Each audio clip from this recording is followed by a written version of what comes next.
Learning about ourselves and our history is something that we should never shy away from as Africans, because this is who we are. Whether good or bad, we should learn about it because it goes a long way in changing sometimes the notion we have.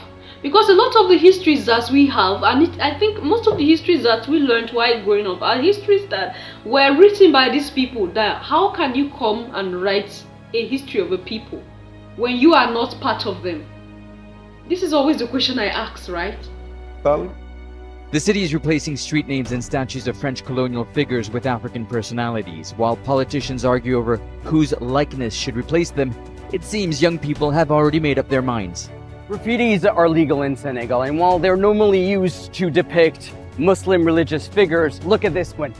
It's called Black Excellence. You can find Stokely Carmichael, Harriet Tubman, Nina Simone, Tommy Smith, even George Floyd, African Americans that have affected the history of not just the United States, but Africa as well. And so not only can you find them on the streets, they're also taught in schools as part of the history curriculum.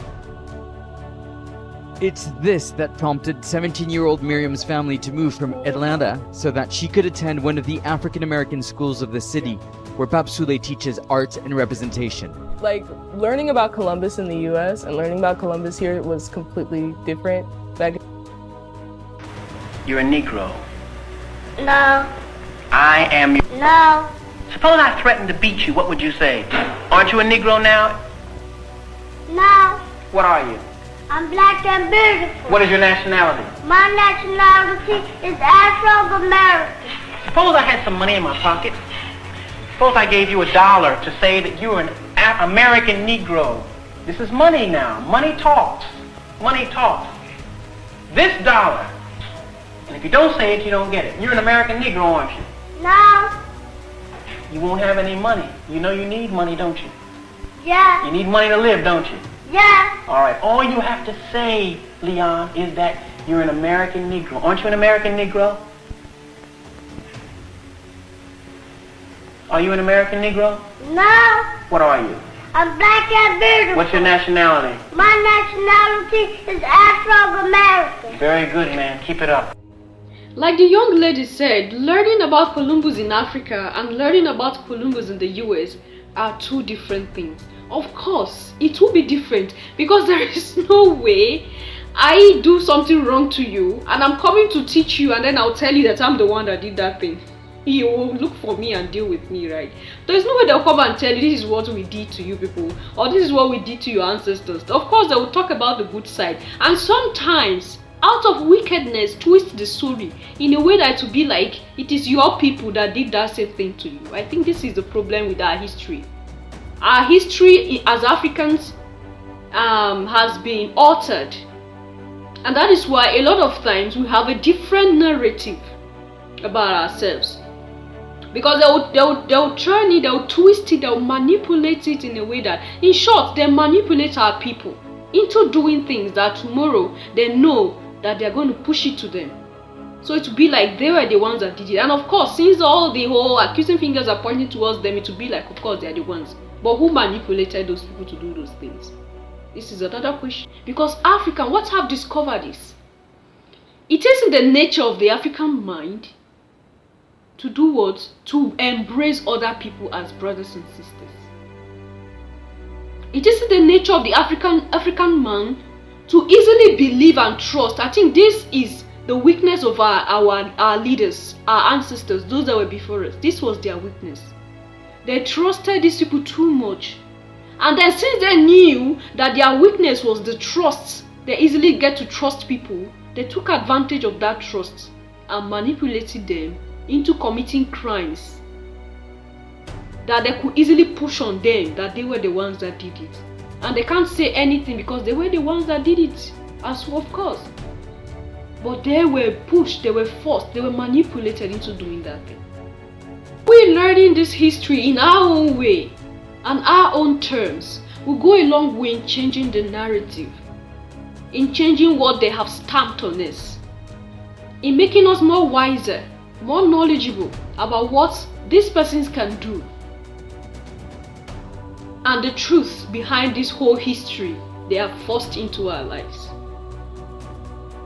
Do not ever shy away from learning anything about yourself as an African, about your country, about the continent as a whole. Because the more you keep discovering, the more you keep creating awareness, or you keep discovering yourself, the more you get to gradually understand the whole game that is being played. And when you understand this whole thing, I tell you, you would never want to be elsewhere than your continent. You will never want to be elsewhere except your home. They are gradually pushing away history. Why are they doing that? Why are they trying to prevent our children from learning what they should learn? Because this is not a welcome idea at all. History should be part of every curriculum in every school. Because every child should know how his or her people got to be and how things were. Because you want to calculate why are things like this today, you will need to know how they started. And for you to know how they started, you need history. And not just history, but the real thing. The real story. Not the sugar-coated ones. Now, preventing these children from learning their history is like, I don't know, clearing off half of their memory from their head. Of course, it's going to affect them in the future. And I kid you not, the moment we embrace our history, we'll get to know how we are being played from the beginning. And we are still being played. We are still being played. Now, for us to know that we are being played, for our children to know that we were played and we are being played up until now, is for them to get to know the history of their people. And that is where we can pick up from. Like I tell you, they know that if we know our histories, if we know what is there, what is what and what is what not, we're going to rise up together. This idea of self-hate and the rest of them will not be there. Because the real enemy is not your brother. The real enemy is not your African brother. A lot of times we fail to understand this. And that is why we don't love ourselves. And that is why you could see under a video, someone will come and start commenting, these people are not our people. That people are not our people. I keep emphasizing on it. Nigerians and Ghanaians. By the time we get to know what is what, all this idea of this hate comment we drop whenever someone makes videos. Hate comment, you see Ghanaians will say no, Nigerians are not our brothers.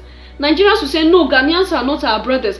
All this hate, self-hate we keep generating within ourselves. This is what they want. They want us to hate ourselves so that they can easily penetrate. I have said it and I'm still saying it. This self-hate will take us nowhere. They know if we get to know what is what, we will live together, we come together, we unite and rise up.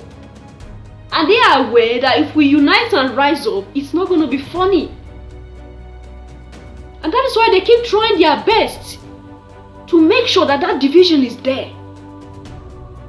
Right? That brotherly love is destroyed. Right from the root. And they are going to get what they are planning for. If only we deliberately decide to love ourselves, irrespective of these boundaries that we have around us in our continent.